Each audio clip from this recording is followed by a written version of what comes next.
tongues with towel. Shakatakataka, shakatakata. You will make your children hate God. You know hustle. What's wrong with you? Just try now. I'll never forget lying on the bed. I was 8 or so. My dad, who used to shop for us abroad, because things had gone tough, he went to Marina buying some clothes. My dad covered us. When we were poor, you wouldn't know. He looked for where he could get the cheapest. We just dressed well and all of that. And as he was giving us the clothes, even as a child, I noticed this. The singlet he was wearing was torn. I said, Daddy, you didn't buy anything for yourself. He said, don't worry. And you see, no be I'm the head of the house. And the head, coconut head. If you are the head, must you be coconut head? I saw submission.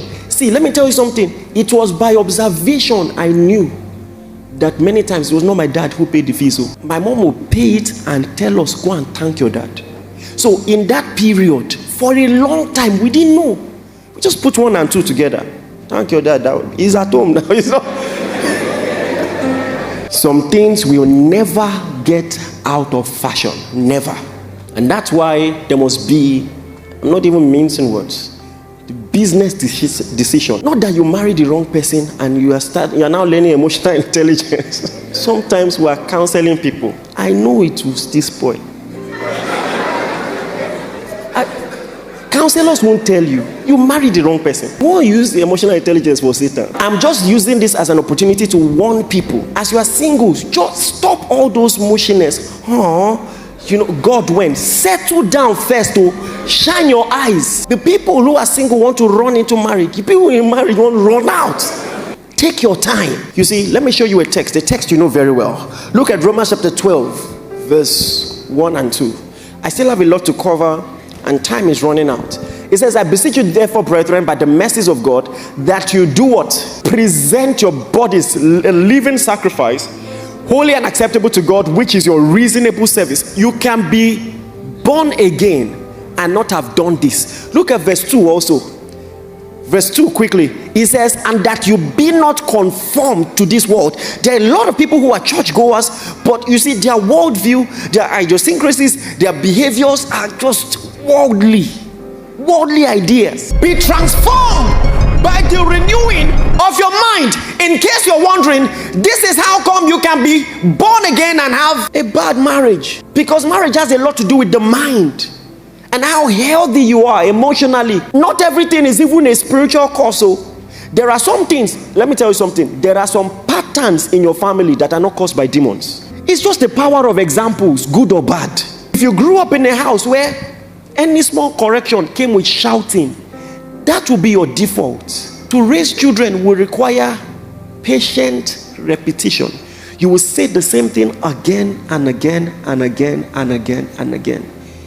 If you resort to shouting all the time, you will get immediate results.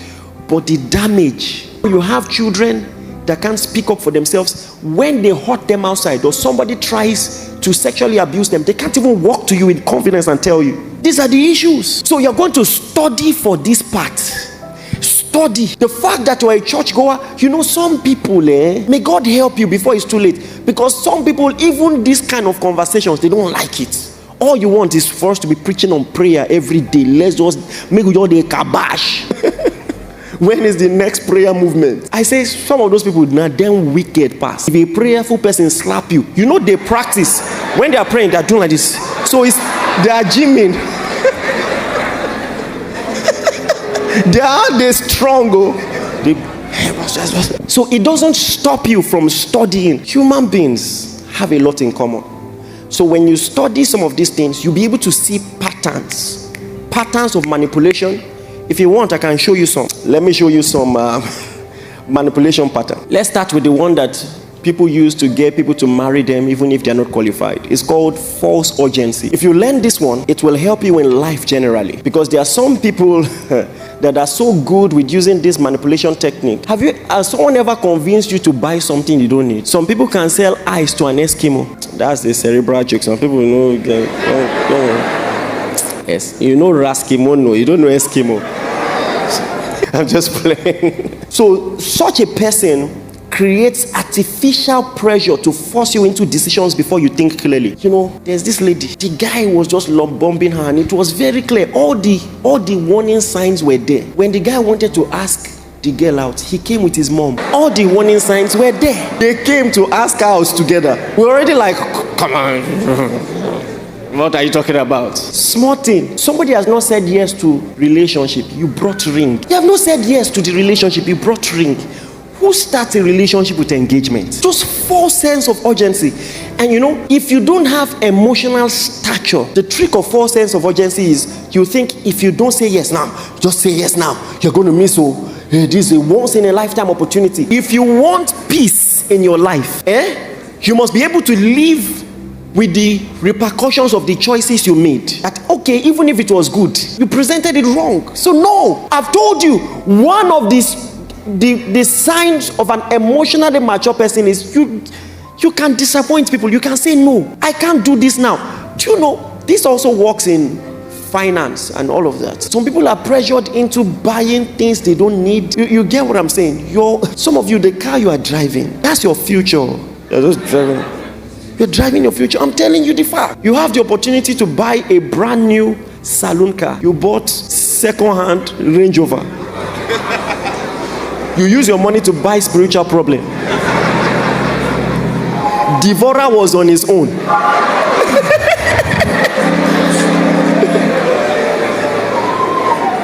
I said Devourer was on his own. I said Devourer was on his own. I said Devourer was on his own. You said Devourer, come. Bang, bang, bang, bang. Bang, bang, bang.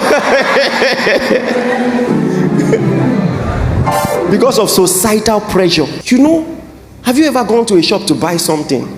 You saw the price. It wasn't a priority. You couldn't afford it. Then the sales girl will now be looking at you somehow, as if you know they try. If you are that rich, will you be here? No, be you they sell. How much is your salary? They'll not be looking at you. As if you know they try for this life. Me, sales girl. And if you are not careful, you too, you now feel bad. They can raise you up. You now say, give me 2. My friend. This is how people enter. See, these things, again, I'm saying you can be born again and not know it. I cannot afford with your full chest. See, I've talked to some very successful people. I hear the way they talk. They are rich, but they don't play with money. So that's expensive. They say it. Oh, that's a lot of money. That's a lot of money. You know, it happened 2 weeks ago. I was talking to somebody. This person has given a donation of 600 million somewhere for something to help some children and all of that. And so we're talking about something. He said $10,000. That's a lot of money. You see, that's the thing. You manage well to grow rich. You don't get rich, then manage. You manage to grow rich. And that's why you see it in their character. It's the people who... You have confused all your helpers because you drip past them. You dress better than all your helpers. These things are serious. So false sense of urgency. I've seen many people enter into the wrong relationship because of this. The next one I want to talk about is intermittent reinforcement. This one is satanic. Please listen to me very well.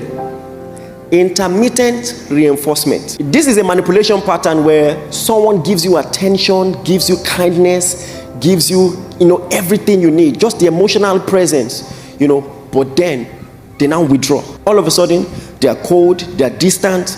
At the beginning, they shower you with praise, affection, and all those things, and then your brain begins to get used to the safety. They create the standard in your mind. And suddenly, without any warning, they withdraw everything. And so confusion now sets in. You now replay everything. Is it me? Is it something I said? Is this something? Has somebody almost driven you crazy before? Is this something I did? You are replaying the last time people saw. There must be something. And you're wondering what you did wrong. Then aggressively again, they come back. They are sweet again, giving you attention, giving you affection, and then you feel relief. Let me tell you something. This thing has an addictive component. Your mind your brain releases dopamine. And so you can get addicted to the wrong people with this thing. So now that they've come back, your mind is now locked in. I'm watching all the signs. I must not disappoint him again. You're checking.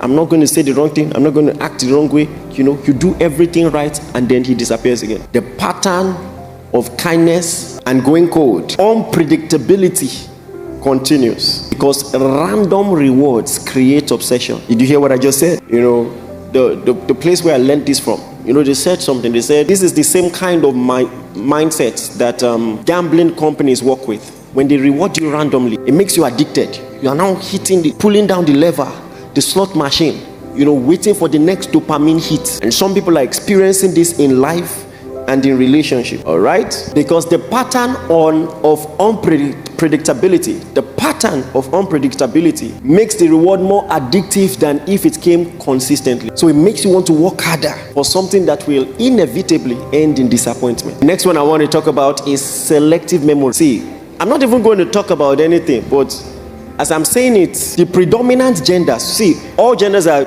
guilty, both genders are guilty of all these things, but some are more predominant in some genders than others. And when I describe them, you yourself will know. Selective memory, the way this works is the person remembers events in ways that benefits them while erasing the aspects of the events that don't benefit them. So they rewrite history. It's like storytelling. They rewrite history, they make themselves better, they make themselves the superhero. So this is the way it starts. Maybe there's an argument or a harsh comment. You remember it clearly. You are sure you remember it clearly. You witnessed it, the words that hurt you and all of that. The day you bring it up, you'll be shocked, because the person will now say, no, you did this and you did this, you did. So, and the person will say it with so much vehemence that you now begin to doubt your reality, that you go back, that I'm not remembering this thing right. Maybe I'm actually at fault. And make no mistake, there are some people who don't have a proper assessment of situations. So how you know someone who is practicing selective memory and somebody who just doesn't have the same perspective as yours is that for some people, it's a pattern. They have a pattern of rewriting history consistently, and they will never really apologize because they are in their version, they were not wrong.